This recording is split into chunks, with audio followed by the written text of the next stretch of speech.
జై శ్రీమన్నారాయణ. ఒక అతను ఒక ఆపిల్ చెట్టు కింద కూర్చొని పైకి చూస్తున్నాడు. పైకి ఆపిల్ కాయలన్నీ కూడా అవన్నీ చుట్టూ వేలాడుతూ కనిపించాయి. బాగున్నాయి చూశాడు. కింద చూస్తే ఒక పెద్ద గుమ్మడికాయలు అవి సన్న తీగతోని ఉన్నాయి. అప్పుడు ఆయనకు అనిపించింది, ఇదేంటి దేవుడు పిచ్చోడా ఏంటి, ఇంత పెద్ద చెట్టుకి చిన్న చిన్న కాయలు ఇచ్చాడు, అంత సన్న తీగకి అది ఇంత పెద్ద గుమ్మడికాయ ఇచ్చాడు, దేవుడికి అసలు ఆలోచన లేదు అని దేవుణ్ణి అంటాం అని కాసేపు అట్లా నిద్ర వచ్చింది. కాసేపు అక్కడ పడుకున్నాడు.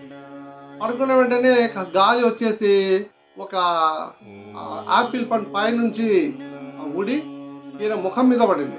ముఖం మీద దెబ్బకి ముక్కుకి బాగా దెబ్బ తగిలి ఉలిక్కిపడి లేచాడు. వామ్మో ఏంటి అని పైకి చూస్తే యాపిల్. అప్పుడు అనుకున్నాడు అనమాట, అయ్యో ఇది చిన్నది కాబట్టి నా ముఖం దాటింది ఏం పవలేదు, అదే గుమ్మడికాయ అంత గుమ్మడికాయ ఉన్నట్టయితే నా ముఖం మీద పడితే ముఖం పగిలిపోయేది. వామ్మో దేవుడే కరెక్ట్, ఆయనకు తెలుసు ఏదేం చేయాలని. మనం ఊరికే దేవుడి దగ్గర పోయినాక అది ఇవ్వు ఇది ఇవ్వు ఇప్పుడు ఇవ్వు అప్పుడు ఇవ్వు అంటాం కదా, అది ఏముండదండి. దేవుడికి ఎప్పుడు ఏమి మనకి ఇవ్వాలో ఆయనకు తెలుసు, ఆ టైంకి ఇస్తాడు. మనం ఆయన నమ్మి మనం చేసే కార్యక్రమాలు ఏవైతే ఉన్నాయో అవి కరెక్ట్గా చేసి ఆయన కృపా కటాక్షాల అనుగ్రహానికి పాత్రలు అవడానికి ప్రయత్నం చేయాలి. కానీ దేవుణ్ణి విమర్శించే అయితే ఏముంటుంది కదా. జై శ్రీమన్నారాయణ.